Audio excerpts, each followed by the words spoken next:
Nou hartlike goeiemôre vriende, ons is die Here innig dankbaar dat ons andermaal weer kan saam wees so rondom sy wonderlike woord. Ons vertrou dat u 'n goeie nag se rus gehad het en ons vertrou die Here ook dat hy vir ons met wysheid sal bekragtig om hierdie nuwe dag tegemoet te gaan in sy naam om te lewe tot sy eer. Nou ons gaan vanmôre 'n bietjie stil staan by hierdie aktuele tema, is God onveranderlik? Vriende, daar's baie stemme wat opgaan, baie vrae wat gevra word. Mense wat vir ons sê, maar dit lyk of die Bybel sê God is onveranderlik en dan lyk dit weer op ander plekke of die Bybel sê God is veranderlik. En hoe maak ons dan as ons die woord lees en hoe verklaar ons dit binne die konteks van God se woord? Nou vriende, dit is baie belangrik om te begin deur vir u te sê dat alles om ons verander elke dag.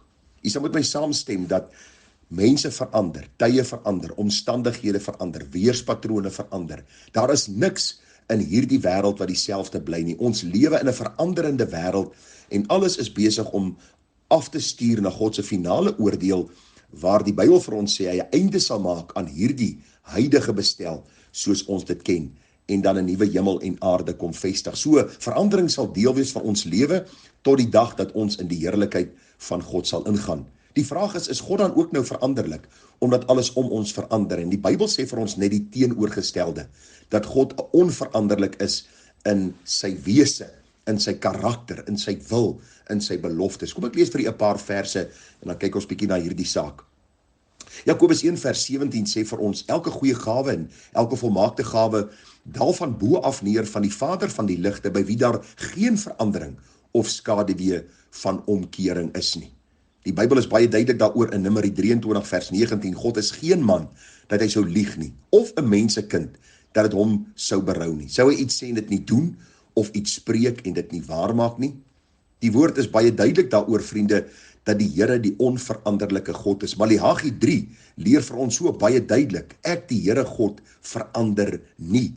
En daarom as ons die woord van die Here bestudeer, moet ons vir onsself sê, maar as dit is wat die woord verklaar, moet ons dan kant kies by God se woord.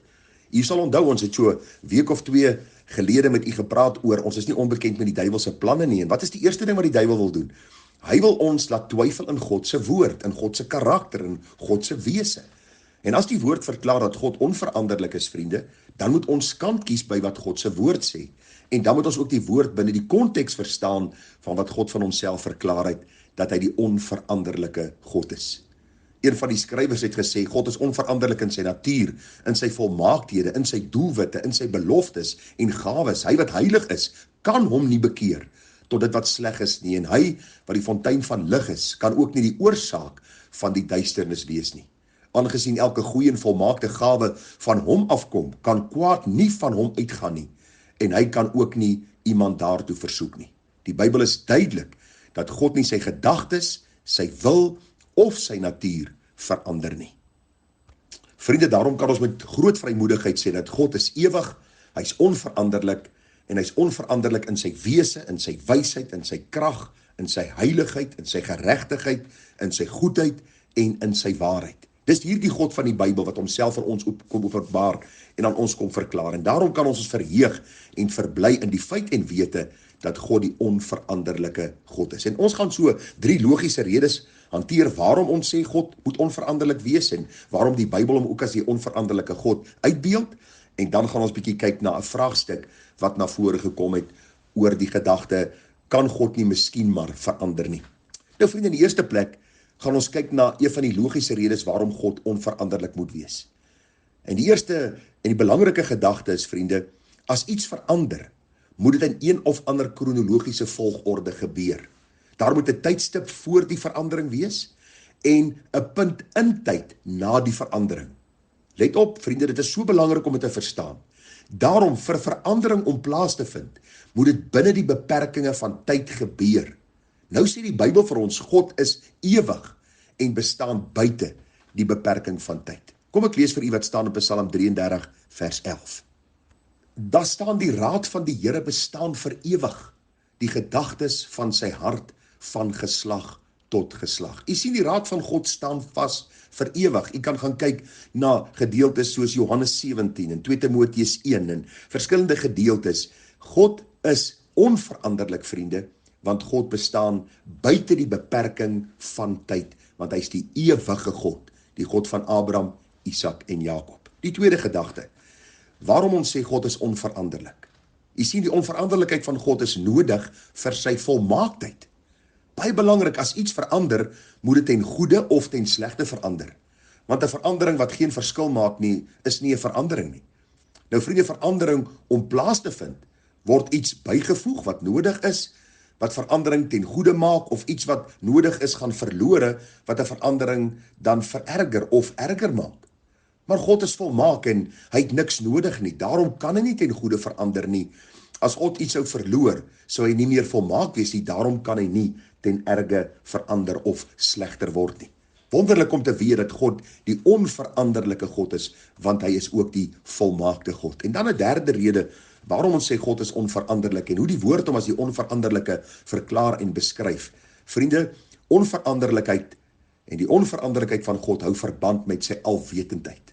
Jy sien, wanneer iemand van plan verander, is dit dikwels omdat nuwe inligting aan die lig gekom het, wat nie voorheen bekend was nie, of omdat die omstandighede verander het en 'n ander houding of optrede word nou vereis. God is alwetend, hy kan nie iets niets leer nie, en hy kan nie op die einde van die dag iets vergeet wat hy weet nie. Hy weet alles is 'n ewige nou vir hom. Hy bekom nie nuwe inligting nie, hy vergeet nie later inligting wat hy bekom het nie. Hy is die alleenwyse God, aan wie toe kom die eer, die heerlikheid, die lof, die krag en die majesteit van nou af tot in ewigheid. En nou is daar mense wat die vraag vra, as God so duidelik is in die Bybel oor hierdie saak, dat hy onveranderlik is, en vers na vers in die Bybel om as die onveranderlike God beskryf, waarom lees ons in gedeeltes soos Genesis 6, dat toe die Here die boosheid van die mense op die aarde sien, wat groot was, en die versinsels wat hy in sy hart bedink het, altyd deur net sleg was, het hy die Here berou, dat hy die mens op aarde gemaak het, en daar was smart in sy hart. Nou sê mense, kyk daar, die Bybel sê hy verander nie, en daar is nie berou in sy hart nie, en dan aan die ander kant sê hulle, maar hoor hierso, kyk, hier staan dat God verander. Maar ons moet onthou wat Numeri 23:19 sê. God is nie 'n mens dat hy sou lieg, of 'n mensekind dat dit hom sou berou nie. So, nou kom ons by 1 Samuel 15, waar Saul as koning dan gesalf is, en later in sonde verval, en die Here sê hy het berou gehad, dat hy vir Saul koning gemaak het. Is dit dat God verander? Is dit dat God van plan verander het?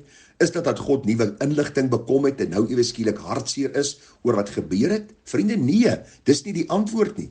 Jy sien, dis waar mense die saak misvat. Die onveranderlikheid van God staan vas, deur tyd en ewigheid. God se onveranderlikheid is baie duidelik. Maar kyk mooi na die gedeeltes, waar daar staan God het berou gehad, of daar was medelee in sy hart, of sy hart was omgekeer in sy binneste, oor goed wat gebeur het. Dit het elke keer gegaan oor wat die mens gedoen het. Die feit dat God die mens volmaak geskaap het, die mens in sy rebellie en sonde staan op teen God, die mens verander, en nou kom die Here en hy gee vir ons in menslike beskrywende terme die feit dat hy berou gehad het. Daar was medelee in sy hart. Daar was droefheid in sy hart gewees. Luister, God is nie 'n onbekende wese, 'n robot, 'n koue hart en kliniese God wat daar buitekant in die hemelruim sit en na die mense stoeiery op aarde kyk nie. Die Bybel sê vir ons baie duidelik dat God het hom geopenbaar in sy seun Jesus Christus. Jesus sê ek en die Vader is een, en wat wil die Here van ons kom sê? As ons wil sien wie God die Vader is, kyk na Christus. Christus is nie die Vader nie, maar Christus openbaar die hart van die Vader. En hoe openbaar Christus die hart van die Vader? Deur liefde wat hy kom openbaar het. Tydens sy aardse bediening het hy medelee gehad met mense. Hy het geween oor Jerusalem. Daar was smart in sy hart gewees oor hulle toestand en hulle sonde. Nie dat God dit nie geweet het nie. Nie dat dit hom onverhoeds betrap het nie. Maar om vir ons in menslike terme ook te beskryf dat God se hart soms omgekeer is, daar medelee is, daar berou en droefheid is oor die sonde van die mens, omdat die mens hom nie wil onderwerp aan God nie. Ons dink aan Saul as koning, deur God gesalf. God het presies geweet wat Saul gaan doen, want hy is die alleenwyse God, die alwetende God. Maar God beskryf ook vir ons, dat ons sonde, vriende, nie net ongesiens by hom verbygaan nie. Dis nie dat God daar bo in die hemel sit en kyk na ons sonde en sê, ag, dit raak my nie, dit raak my nie. Laat hulle maar aangaan soos hulle wil nie. Nee. Die Bybel sê vir ons in Hosea 11 vers 8, hoe kan ek jou oorgee, o Efraim? Jou prys gee, o Israel? My hart is omgekeer in my. Tergelykertyd is my medelee opgewek. Wat wil die Here vir sy volk sê? Luister, Daar is droefheid in my hart. Bekeer julle, verander julle weer. En ons weet dat God deur sy Heilige Gees hierdie bekering en verandering wek. Maar die mens gaan vir sy eie sonde verantwoordelik doen. Daarom hierdie beskrywende terme is om vir ons as mens te kom leer, dat die onveranderlike God nie apaties staan wanneer ons in sonde en boosheid verval nie. Maar daar is medelee, daar is hierdie droefheid, daar is hierdie berou, daar is hierdie beskrywende terme van menslike emosie wat God aan ons oordra en vir ons verklaar vanuit sy woord, sodat ons kan sien, hy is 'n God wat vir ons lief is. Hy is 'n God wat vir ons omgee. Hy is 'n God wat nou betrokke is by ons lewe.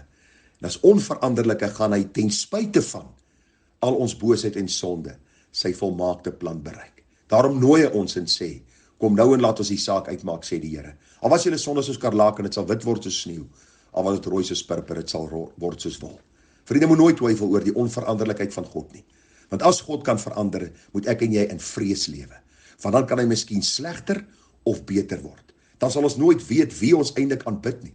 Maar die woord verklaar hom as die onveranderlike God, by wie ons kan buig en kniel en sê, Here, ons loof U en ons prys U, as die ewig onbegryplik wese, Vader, Seun en Heilige Gees. En ons vra, Here, leer ons U ken al beter, U gehoorsaam kind te wees. U die onveranderlike God, wat gister, vandag en tot in ewigheid dieselfde bly. Vriende, groete vir U, mooi dag, seën en staan vas in die Here. Tada.